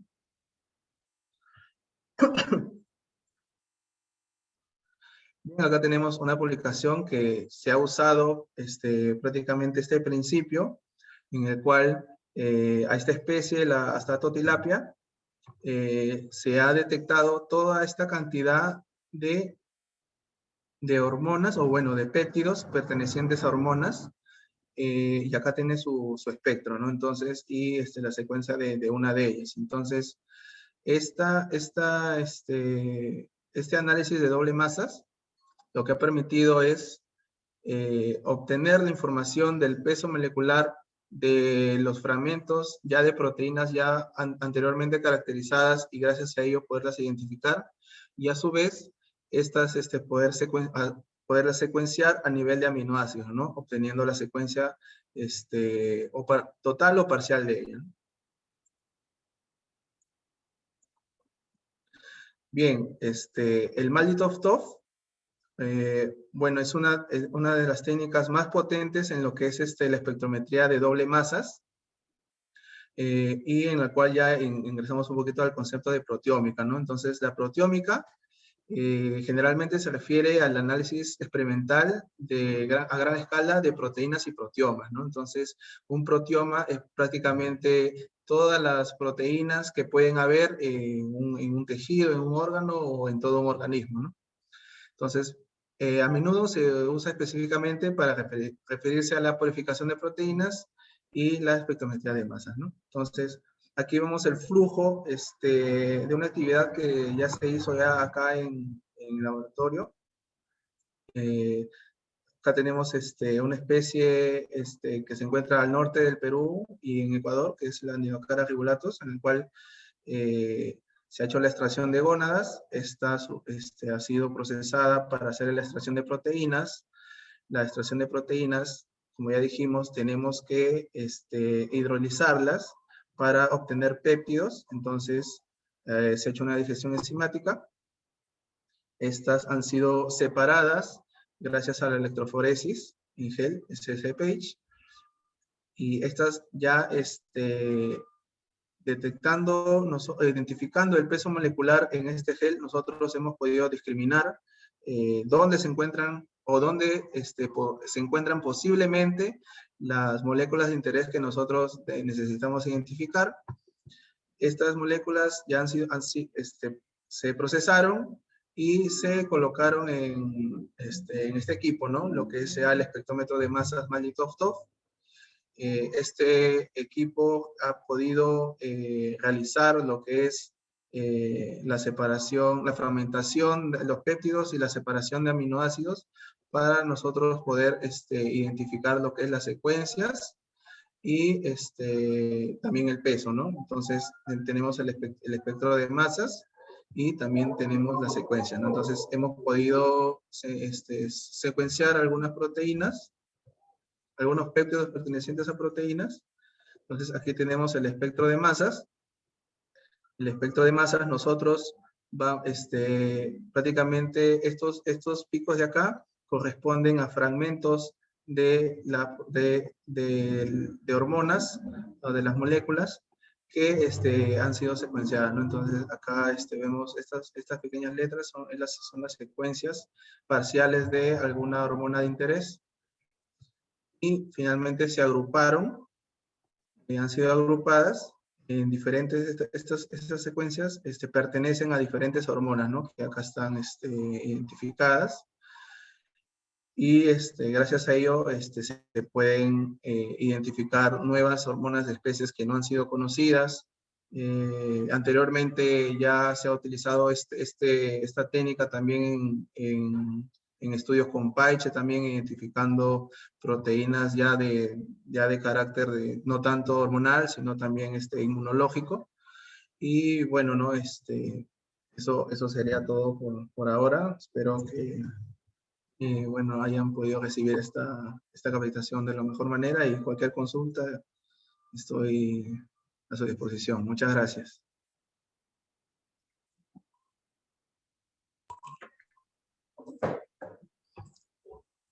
Ok, muchas gracias.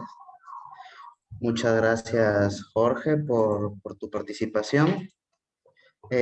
Cualquier consulta o pregunta pueden enviarla al chat y a continuación procederemos a despejar cualquier duda.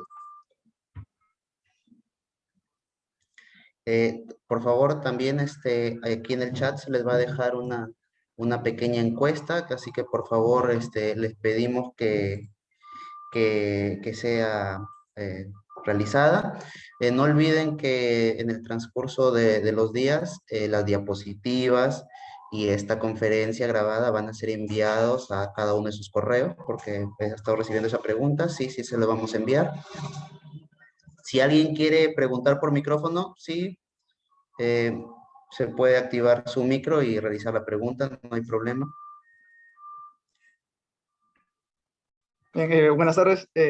Bueno, primero agradecerte por toda la ponencia, ¿no? Excelente información. Y tengo una duda. Más o menos creo que a la mitad, sí, a la mitad de toda tu presentación había una diapositiva en la cual hablaba justamente primero de la que es la inducción a la vitologénesis y la inducción también para lo que es la espermatogénesis. En esa diapo, justamente en la parte de lo que es vitologénesis, mencionaban que tanto la hormona luteinizante como la folículo estimulante producían testosterona, pero justamente en la parte de lo que es vitologénesis. O sea, no, eso sí no me quedó claro, porque o sea, para producir testosterona no sería en lo que es espermatogénesis o algo así. Ya, gracias por tu pregunta. Sí, bueno, obviamente, no sé, al momento de un primer impacto, como que, claro, te genera esa duda, ¿no? Pero todos los organismos, también nosotros, poseemos hormonas andrógenas y estrógenas, ¿ya? Nosotros. Entonces, justamente, la testosterona es un precursor también del estradiol. Entonces, la testosterona tiene un carácter andrógeno, ¿no? O sea, un carácter macho, por así decirlo más coloquial. Ya. Pero para producir ese estradiol, que es la hormona femenina, se necesita la testosterona. Porque está antes de su proceso de biosíntesis. El estradiol está después. A ver, te muestro acá un poquito en el gráfico. Sí, sí, eso es lo que justamente ahorita te iba a decir, porque justo en esa diapo donde vi eso de vitologénesis, espermatogénesis, a la siguiente nomás, claro. había un esquema justamente, no sé, pues, tal vez, creo que se podía entender mejor si lo explicas Sí. con A ese ver. gráfico. Ya, a ver, ahorita lo... Más o menos como a la mitad de toda la presentación. Creo Sí, que sí, está. claro.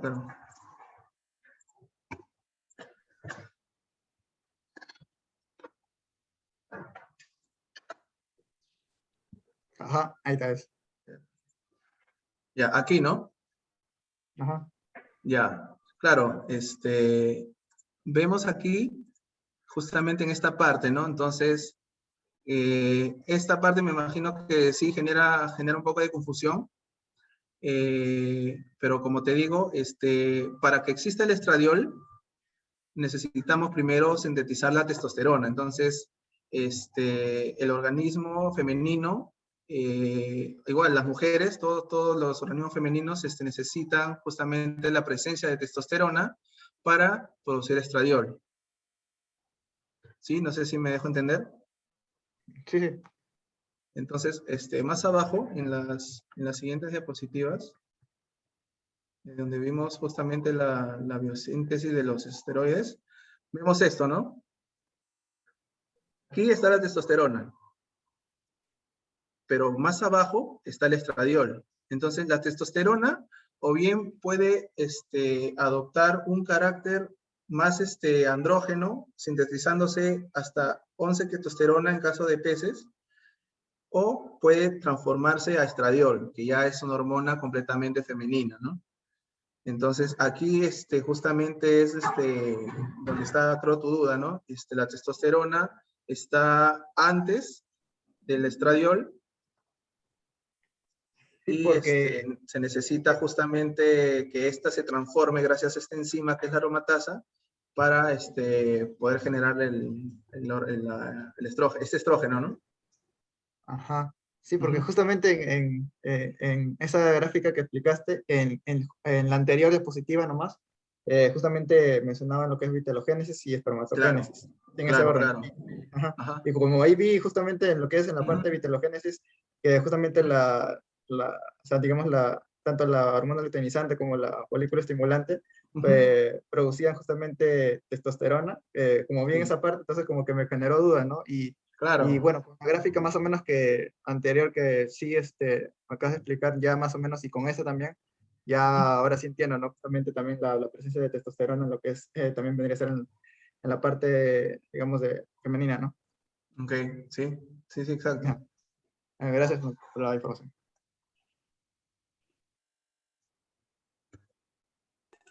Eh, a ver, la siguiente pregunta.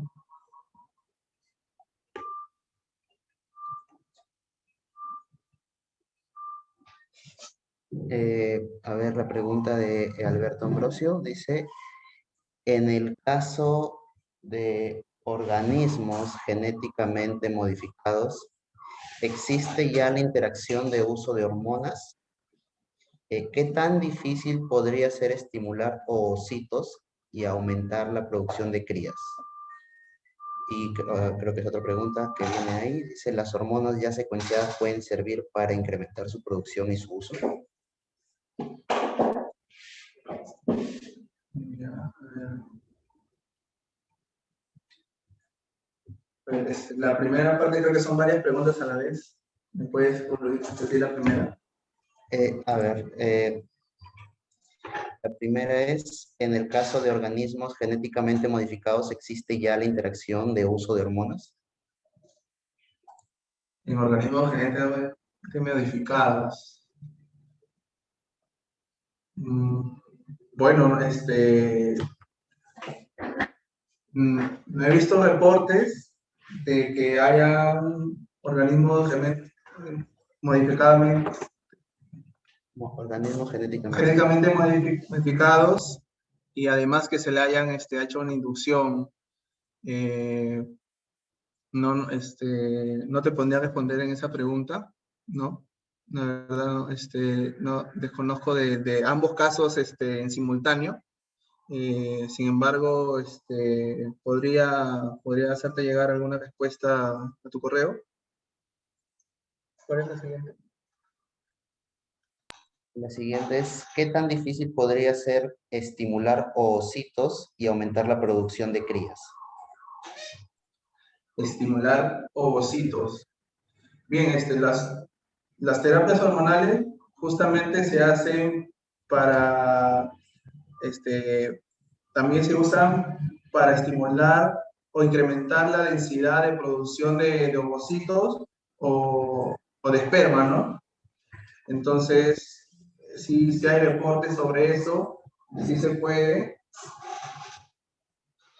y para aumentar la producción de crías también, ¿no? También van ligados, van de la mano. Hay bastante bibliografía sobre eso. Finalmente dice, ¿las hormonas ya secuenciadas pueden servir para incrementar su producción y su uso? Claro, justamente es uno de los propósitos fundamentales de la secuenciación de estas hormonas, ¿no?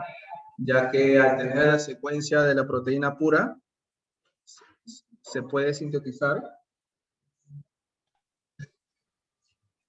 Al tener la proteína pura se puede sintetizar de manera artificial, y estas se pueden suministrar a los peces, ¿no? Incluso les comentaba de la quispeptina, que desde hace poco se está incrementando la investigación con esta hormona, y ya se están probando inducciones hormonales también con ella, ¿no? En base a la síntesis artificial de esta hormona, ¿no? Y también se están logrando resultados óptimos, ¿no? De incremento justamente del volumen de la producción de crías, así como también tu pregunta anterior. Entonces, estas técnicas de secuenciación son útiles tanto para caracterizar nuevas hormonas de especies que no conocemos y a su vez para producirlas, ¿no? De manera artificial para que estas puedan ser aplicadas.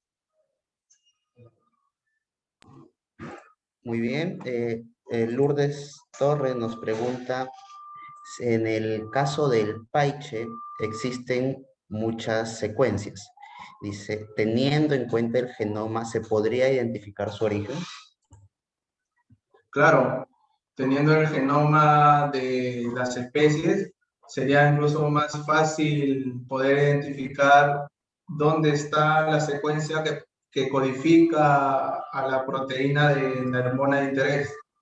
Entonces, los estudios en genómica son una base fundamental para poder identificar dónde está la secuencia que codifica mi proteína, para yo poder seguir estudiándola, caracterizándola y finalmente poder producirla. Muy bien. David Valdivieso nos pregunta, ¿se puede utilizar hormonas para determinar el sexo en larvas o alevines? Bueno, no. Las hormonas para determinar el sexo no son utilizadas. Hay otras técnicas moleculares, también con marcadores genéticos, que se utilizan para determinar el sexo, ¿no? En peces que no se puede diferenciar a temprana edad o diferenciar fácilmente el sexo, ¿no? Entonces, no, el tratamiento con hormonas no tiene ese objetivo. Bien. Edgar Montañez nos consulta, ¿el uso de extracto de hipófisis de especies más prolíficas puede tener un mejor efecto en la producción de la especie receptora de la hormona?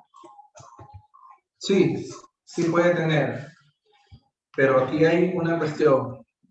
El tema con la hipófisis es que nosotros, al no saber la estructura total de la hormona, no sabemos si esta es compatible a la especie que la vamos a inducir, ¿no? Entonces, siempre se usa con especies cercanas, ¿no? Con especies cercanas puede ser que sí hay un éxito, o buen nivel de éxito de esta técnica, pero si son especies muy alejadas filogenéticamente, no se puede estar seguro, ¿no? Aquí tenemos otra consulta, dice, ¿cuáles son las moléculas que se usan para la determinación del sexo? Dice, porque he escuchado que se puede determinar el sexo mediante algunos implementos. Consulta si podrías explicar algo de eso.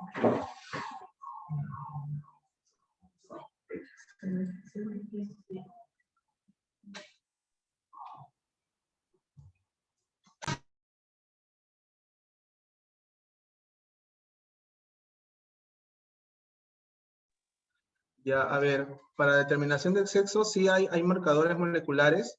Ahorita no recuerdo el nombre de los genes que se tienen que identificar por PCR, que bueno, es la técnica básica de la biología molecular para identificar un gen, en el cual nosotros haciendo esta técnica de PCR al gen dirigido que expresa este marcador que solamente se expresa en machos o en hembras, nosotros podemos determinar el sexo, ¿no? Entonces, utilizando esta técnica, nosotros podemos determinar el sexo a una edad temprana. Los nombres ahorita de los genes, si no recuerdo, te lo puedo hacer llegar luego. Gracias.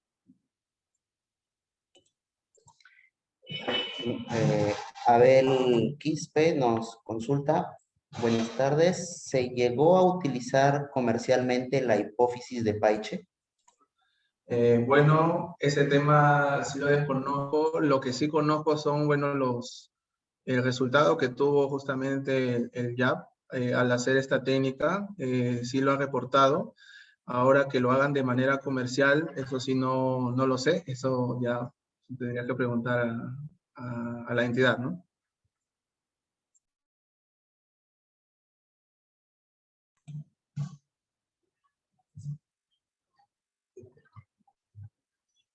Bueno, creo que no hay alguna otra consulta. Si lo hubiera, por favor, la pueden escribir. Si no es así, pues recordarles que las diapositivas y los videos van a ser enviados a su correo. Además que aquí en el chat, he puesto un link que por favor les pediría que lo abran y complete la encuesta, por favor.